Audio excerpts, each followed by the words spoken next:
ఇక ముందు కూడా ఈ యొక్క విశ్వాసంలో మరింతగా బలపడాలి.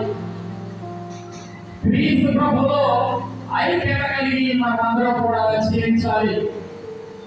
ఈ గురువులో ఉన్నా సరే, లేదంటే లోకంలో మనందరూ రాబోతున్న గురువులో ఉన్నా సరే, వేరే ఏ గురువులు ఉన్నా సరే, మనమందరం కూడా క్రీస్తు ప్రభువులో ఐక్యత కలిగి జీవించాలి.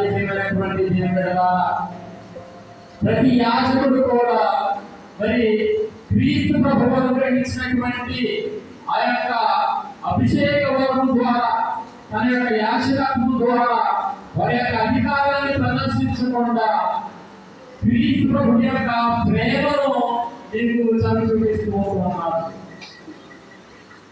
క్రీస్తు ప్రభు యొక్క కరుణను నీకు తెలియజేస్తూ ఉన్నారు. ఆయన యొక్క కారుణ్యానికి మిమ్మల్ని పాత్రలను చేయడానికి ఆర్నేశలో వారు కృషి చేస్తూ ఉంటూ ఉంటారు.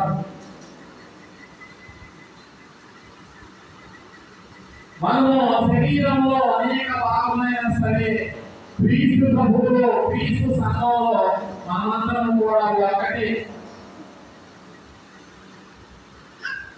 మనమందరం కూడా క్రీస్తుపై కట్టబడినటువంటి వారు, ఆయనపై నిర్మించబడినటువంటి వారు. కాబట్టి ఆయనలో మనమందరం కూడా ఐక్యత కలిగి జీవించడానికి ప్రయత్నం చేయాలి. ప్రతి గురువు కూడా, మరి ముఖ్యంగా మన గురువులు మనలో ఒకరై, మన కుటుంబంలో ఒకరై, మన యొక్క సంతోషాలలో పాల్పంచుకుంటూ, మన యొక్క దుఃఖంలో వారు పాల్పంచుకుంటూ, మన యొక్క అవసరాలన్నీ కూడా వారు గుర్తిరిగి ఎల్లప్పుడూ క్రీస్తులో ఐక్యత కలిగి జీవించడానికి మిమ్మల్ని